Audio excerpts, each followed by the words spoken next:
Central planning by the Chinese government has caused the People's Republic to become what it is today. So if things are going well, is it time to double down to, in theory, make it even better? Larry Reines, thank you for joining us as we talk about all things China at Insights Questrom. Welcome. Thank you very much for inviting me. It's a pleasure. Pleasure to have you here. China has been a planned economy since the late 40s. It's been going pretty well, especially with reform and open market, a policy that happened in the late 80s. In Chinese, it's called 改革开放.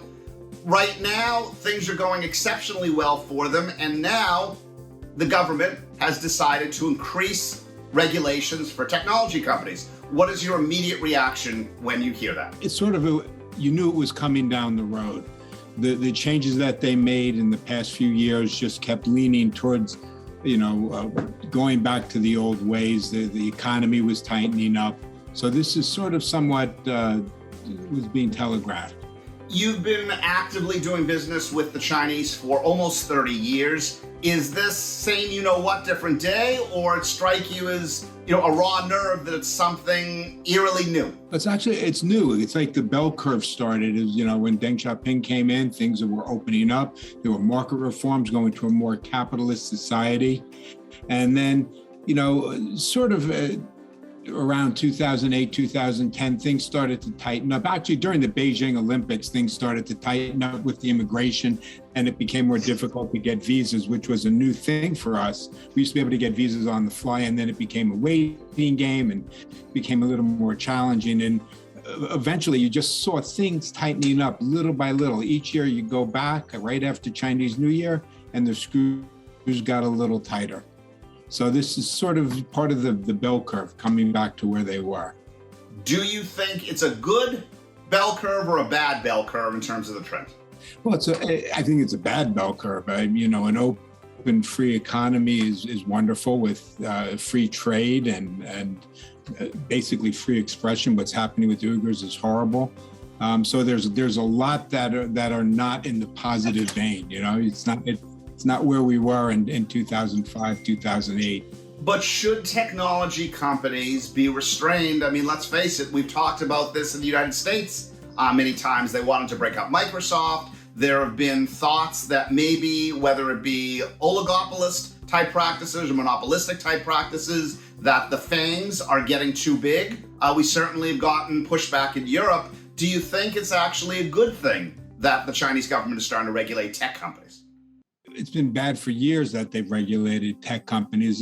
Has not been a free flow of information. So I'm more of a free market person and a libertarian, right? Want more freedom than less, and restricting speech and restricting the freedom of what they can do is not a good thing. Larry, what are you hearing from people on the ground? Are they singing a similar tune to the government, or are they hoping secretly that things are going to begin going in a different direction?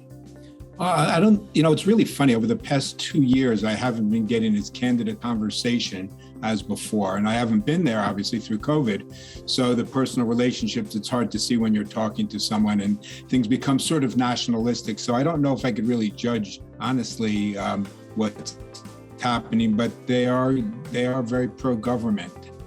So that's what you hear, 11,000 miles away. I don't know what it would be like if we're at dinner. Any discussion about China would be remiss if we didn't talk about the latest news, which is the Evergrand Saga. What are your thoughts? So it's the way everything's going in society today is how accurate are the reports that we're getting and how bad is it? We know how difficult it is to get good economic news out of China.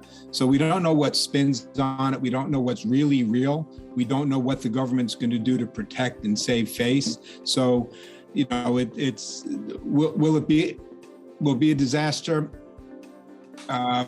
We don't know. Did it look like it was coming? Yeah, when you're on the ground and in China and you're seeing the growth over the growth year after year, you had to say, when is the bubble going to burst? After doing the same thing for over 30 years, one might expect you to be more laid back, or relationships to take on a different, more positive feel. Reflecting on your 30 years of doing business with ostensibly the same contacts in China, Do you think your relationship is better, worse, or the same as it was with some of these contacts 3 decades prior? As in life, everything's matured. So, when you meet someone in your 20s, and then when you speak to them in your 50s, there's a different tone to the conversation. You're at a different stage in your career and in your life. So the relationships have matured. Again, over the past couple of years since the COVID hit, there's been a lot more nationalistic perspective from the other side.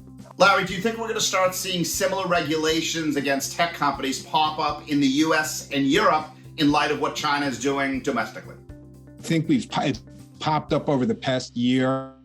There's been a lot of talk about tech companies and regulating tech companies. And I think, the pendulum's swinging from a very loose regulation, and things will tighten up probably over the next year or two. You mentioned that you're a free market guy. GDPR for Europe, good or bad as it relates to confidentiality of data? I think it's good. I think that way, again, we're dealing with a pendulum swinging. I think that's one of the steps that's being taken. But what China is doing is essentially doubling down. If market planning has gotten them to where they are now, they're saying that even more market planning is going to be better. Do you think the answer is that the Europeans should even go farther than GDPR and maybe GDPR 2.0? I don't know that. It's funny, on the ground, it didn't seem like that they doubled down in China. There was a lot of freedom, and those freedoms in manufacturing and in commerce has started to have been whittled away. And I think this is a culmination. That's why I talked about the bell curve. Things are starting to get tighter. Government money stopped flowing to the private industry. So they started to control more. They started to get more in,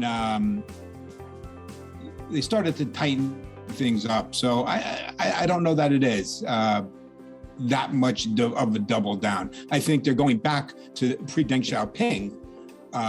But I think that there was a great time in the middle where the free market had its use in China, bringing people, out of poverty, bringing us more towards a modern Western society that helped lift people up. If you are a young and upcoming executive and you want to start doing business with the People's Republic of China, what are your thoughts on the integrity of intellectual property? So my experience over in China is about relationships, and relationships is how you build the guanxi, how you build the business. And when you have IP and you have really strong relationships, the worry is not there. When you take your product and when you take your IP and you sort of sell it to the cheapest bidder, I think that's when you're going to start running into problems. But the relationships, when you have solid relationships, I think you're in pretty good footing, and that people are in for the long game. They're not into just grab and run, steal your IP. They're going to know that you did it, and it's not going to end well. So the long-term look for the good factories and the ones you have relationships with sort of protect you just because it's in their best interest. If you are thinking back to 30 years, which is a long time, of doing business in the same country, what do you think your single biggest lesson has been? Relationships. I can go right to that. I mean, so it's really funny because if you were to ask me, is it the same country? I would say, my God, from the 90s into the turn of the century and into the teens, it changed and changed and changed. And I watched it go through the Industrial Revolution, basically, till they had bullet trains running around when we're still here, with the old diesel and gas trains. So they've really progressed.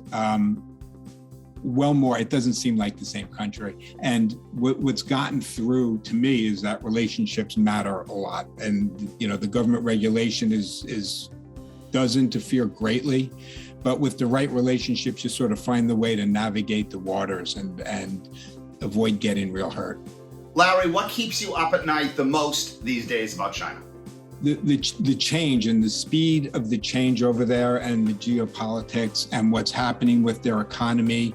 And, when things go bust, there's always a scapegoat.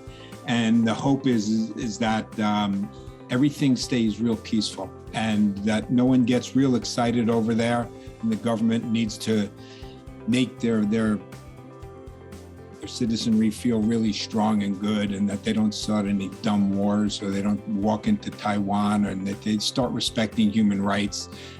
You know, that's what the most thing is that like we stay peaceful and we stay, you know, within and work things through, even if there is a bust of the bubble for the real estate. In that regard, do you think the Chinese government should step in and bail out Evergrande? You know, again, it's one of those things. There's a veil of secrecy over there about what the real economic. Obviously, you don't want to see the economy crumble. I think that would be horrible because it might lead to everything I just spoke about.